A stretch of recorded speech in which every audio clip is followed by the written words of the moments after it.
کہ اللہ کا ذکر ایسے کثرت سے کرتا رہا کرو کہ لوگ تمہیں مجنون کہنے لگے۔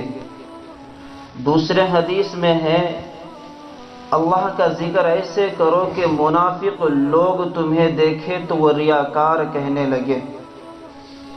اس حدیث سے یہ معلوم ہوا منافقوں اور بیوقوفوں کی ریاکار کہنے سے اتنی بڑی دولت کو نہیں چھوڑنا چاہیے اور اس میں اور زیادہ اہتمام کرنا چاہیے۔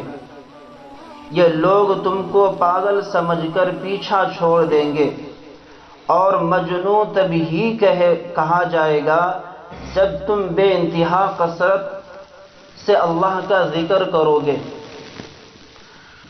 اور یہ بات تبھی ہو سکتی ہے جب تم اللہ کے ذکر خوب کثرت سے کرو گے۔ ابن کثیر رحمۃ اللہ علیہ نے حضرت عبداللہ بن عباس رضی اللہ تعالیٰ عنہ سے نقل کیا ہے، وہ فرماتے ہیں کہ حق تعالی شانہ نے کوئی چیز بندوں پر ایسی فرض نہیں فرمائی جس کی کوئی حد مقرر ہو، چاہے نماز ہو بے انتہا پڑھو، اللہ کے راستے میں خرچ کرنا ہو بے انتہا کرو، فرمایا کہ اس کی کوئی حد مقرر نہیں فرمایا ہے۔ اور فرماتے ہیں کہ اسی طرح ذکر ہے، اس کا کوئی حد نہیں ہے، جتنا چاہو اللہ کا ذکر کرو۔ اللہ تبارک و تعالیٰ کا ارشاد ہے اذکروا اللہ ذکرا کثیرا، کہ اللہ کے ذکر خوب کثرت سے کرتا رہا کرو۔ فرمایا کہ جنگل میں ہو تب بھی اللہ کا ذکر کرو، سفر میں ہو اللہ کا ذکر کرو، فقیری میں، غریبی میں، بیماری میں، تندرستی میں، ہر حال میں اللہ کا ذکر کرو۔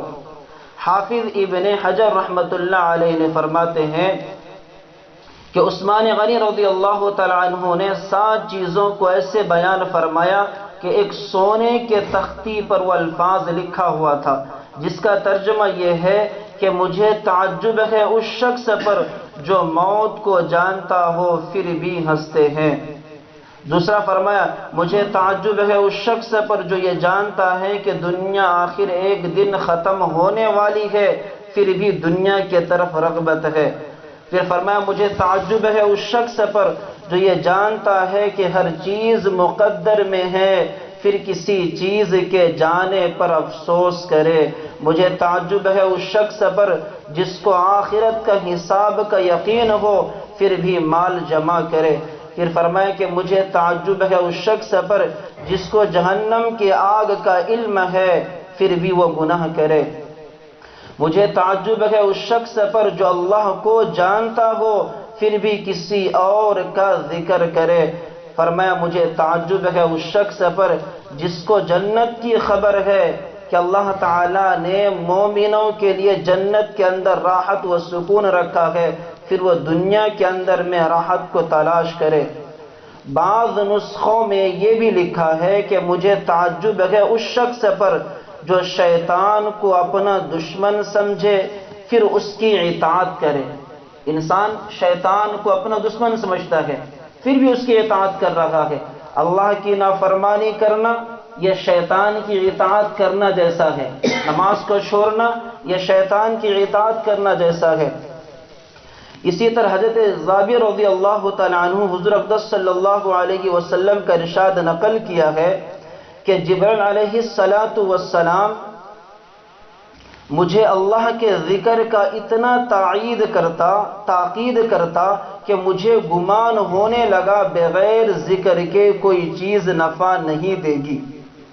اور فرماتے ہیں صوفیہ کرام نے لکھا ہے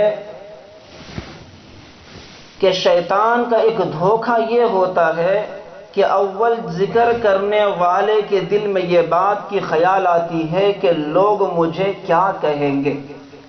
ذکر کرنے والے کے دل میں خیال آتا ہے کہ لوگ مجھے کیا کہیں گے وغیرہ وغیرہ۔ پھر شیطان اس کو روکنے کے لیے ایک مستقل ان کو ذریعہ مل جاتا ہے اور ہلا مل جاتا ہے جس کی وجہ سے انسان کو یہ خیال آتا ہے کہ مجھے لوگ کیا سمجھیں گے۔ بہرحال اسی طرح فرماتے ہیں کہ ایک صحابی جو بچپن میں یتیم ہو گئے تھے، ایک صحابی کا واقعہ ہے کہ وہ بچپن میں یتیم ہو گئے تھے، وہ اپنے چچا کے پاس رہنے لگے بہت دن اسی طرح رہتا رہا، اتفاقاً سے کیا ہوا وہ مسلمان ہو گئے، چھپ کر مسلمان ہو گئے۔ جب ان کے چچا کو خبر ہوئی تو انہوں نے غصے میں آ کر بالکل ننگا کر کے گھر سے نکال دیا۔ ماں آخر ماں ہوتی ہے، وہ بھی بیزار تھی، وہ اس لیے کہ وہ ایمان والی نہیں تھی۔ لیکن جب اس کو گھر سے نکالا گیا تو ماں نے ایک چادر دیا جو موٹی سی تھی، تو اس نوجوان نے فرماتے ہیں کہ اس چادر کے دو ٹکڑے کے، ایک سے اپنے سطر کا حصے کو چھپا لیا اور ایک اپنے اوپر ڈال لیا۔ مدینہ طیبہ حاضر ہوئے حضور اقدس صلی اللہ علیہ وسلم کے دروازے پر پڑا رہتا اور بہت کثرت سے بلند آواز سے اللہ کا ذکر کرتے تھے۔ ایک مرتبہ حضرت عمر فاروق رضی اللہ تعالی عنہ نے ارشاد فرمایا، یہ شخص ریاکار ہے، یعنی دکھانے کے واسطے ذکر کر رہا ہے۔ تو اللہ کے نبی علیہ السلام نے فرمایا، نہیں، یہ بلکہ اوابین میں سے ہے۔ کیا فرمایا؟ یہ اوابین میں سے ہے۔ غزوہ تبوک میں انتقال ہو گیا، غزوہ تبوک کے موقع پر انتقال ہو گیا۔ صحابہ نے دیکھا کہ رات کو قبروں کے پاس کوئی چراغ جلا کر کے کسی کو دفنانے کی تیاری کر رہے ہیں۔ جب صحابہ کرام رضی اللہ تعالی عنہ قریب ہوا تو دیکھا کہ آپ صلی اللہ علیہ وسلم قبر میں اترے ہوئے ہیں، آپ صلی اللہ علیہ وسلم قبر میں اترے ہوئے ہیں۔ حضرت ابو بکر صدیق رضی اللہ تعالی عنہ اور عمر فاروق رضی اللہ تعالی عنہ سے ارشاد فرماتے ہیں کہ لاؤ اپنی بھائی کے جنازے کو تاکہ میں اس کو دفن کروں۔ حضور اقدس صلی اللہ علیہ وسلم ان کو دفنانے کے بعد دعا کرتے ہیں، یا اللہ میں اس سے راضی ہوں۔ اس کے بارے میں، اس نوجوان صحابی کے بارے میں فرماتے، یا اللہ میں اس سے راضی ہوں، تو بھی اس سے راضی ہو جا۔ حضرت ابن مسعود رضی اللہ تعالی عنہ فرماتے ہیں کہ یہ سارا منظر دیکھ کر، کیا فرماتے ہیں؟ ابن مسعود رضی اللہ تعالی عنہ فرماتے ہیں کہ یہ سارا منظر دیکھ کر مجھے تمنا ہوئی کاش یہ میری میت ہوتی۔ کس کی میت ہوتی؟ کاش یہ میری میت ہوتی۔ فرماتے ہیں کہ ذکر کرنے والوں کو اللہ نے وہ مقام دیا ہے جس کے بارے میں حدیث میں آتا ہے، ایک حدیث میں آتا ہے کہ بعض آدمی ذکر کی کنجی ہے، بعض آدمی کیا ہے؟ ذکر کی چابی ہے، یعنی اللہ اللہ کرنے والا ذکر کی چابی ہے۔ ان کے صورتوں کو دیکھو گے، ان کے شکلوں کو دیکھو گے تو تمہیں اللہ کا ذکر کرنے کا دل چاہے گا، یعنی ان کے صورت کو دیکھ کر تمہیں اللہ یاد آ جائیں گے۔ ایک حدیث میں وارد ہوا ہے، اللہ کے کامل ولی وہ ہے جو اللہ کے ذکر کثرت سے کرتے ہیں، جو اللہ کے ذکر، یہ ڈینس کرنے والے، یہ جھاڑو ہلانے والے، یہ اللہ کے ولی نہیں ہیں۔ اللہ کے ولی وہ ہے جو فرماتے ہیں کہ کثرت سے ذکر کرتے ہیں، ان کے چہرے کے اندر میں ایسا نورانیت ہوتی ہے، دیکھ کر اللہ یاد آ جاتے ہیں۔ مثال کے طور پر مولانا پیر ذوالفقار نقشبندی رحمۃ اللہ علیہ، ان کو دیکھ کر انسان کو اللہ یاد آ جاتے تھے، وہ اتنا اللہ کے ذکر کے پابند تھے۔